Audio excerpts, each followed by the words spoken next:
Mídé òjò bí olóògbò ìwò fà. Ojúmọ́ tó máa ń tọ́ ní ojúmọ́ ire ni. Ojúmọ́ ayọ̀, ojúmọ́ ìdùnnú balẹ̀ ọ̀rọ̀ ló mọ̀ lónìí.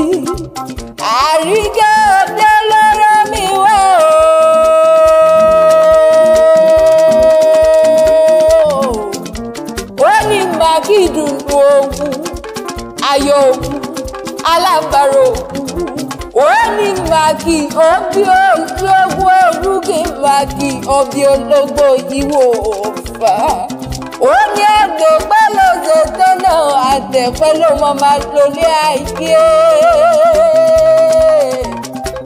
òrógbó ni ó máa gbọ́ obì ní òbí kú ó ní òbí àrùn ó ní òbí àìjíṣe ó ní òbí ìdùnnú sọnù òbí ìbànújẹ́ sọnù nínú ọdún èyí tí ó wọ yìí ó ní mọ bànújẹ́ o Máíkẹ́lì ó pé ò ní mọ bànújẹ́ o láṣẹ lẹ́dùn ọba mi àtayérò bí gbogbo tó dá òsì tóge ó ngabi síta ògbódò ní kádé ọpẹ́ lórí bẹ́ẹ̀ la ògbódò ní kí bàtà pẹlẹsẹ ọba tí ń bẹ káyọ̀ tó máa bẹ tí ó máa bẹ nígbà táyọ̀ bí sí mọ́ òjò ayọ̀ mi dé.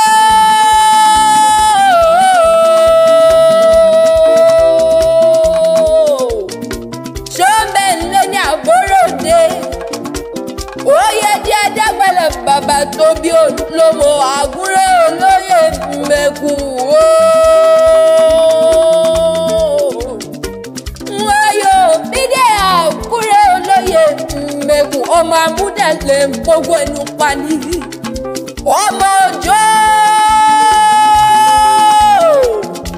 ìwọ lamúdàlẹ̀ gbogbo ẹnu pani amúdàlẹ̀ gbogbo ẹnu tútù níṣe ìwọ lọlọ́jà méjì tí wọ́n ná lójó tí wọ́n bá tó torí àgùnà tó wà lọ́jà ìsìnkàn nílé bàbá tó bí olómo ìwà àbúrẹ́ olómi méjì tí wọ́n pọ̀ lálà o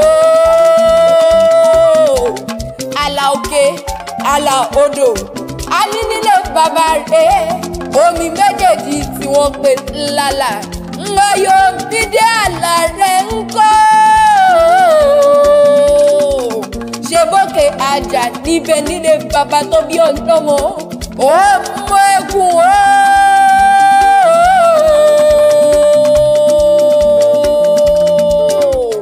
Àríkẹ́ ẹjẹ́ ló pè mí àdúmọ̀ dọ́pẹ̀ máa kí onígbèjègbèjọ ó ní màá súré fún ọ wípé ire ní gúúsù kò sọ sílé rẹ̀ ire láàrin wá kórìn wá sọdọ̀rẹ ire ní ìwọ̀ oòrùn kò là nílé rẹ̀ ire ní ìlà oòrùn ẹ̀làgbò nítòjọ́ ó wà ní igbá ilé rẹ̀ lẹ́ni aṣọ ilé rẹ̀ lẹ́ni owó ilé rẹ̀ lẹ́ni nínú ọdún èyí tí òpó yìí yíyún nínú látàrí ó máa dùn fún onílé ayé ó ní mo bànújẹ́ o àrídùnnú tẹ́tí ó máa gbọ́ ní àdúgbò ọjọ́ ní pẹ̀lú rẹ̀ ó máa mi kọ́ Àríkẹ́ adé lọ́rọ́ mi wá pọ́n mẹ́kọ̀ọ́ rẹ lónìí máa kí ìfẹ́ òkú. Happy birthday to you.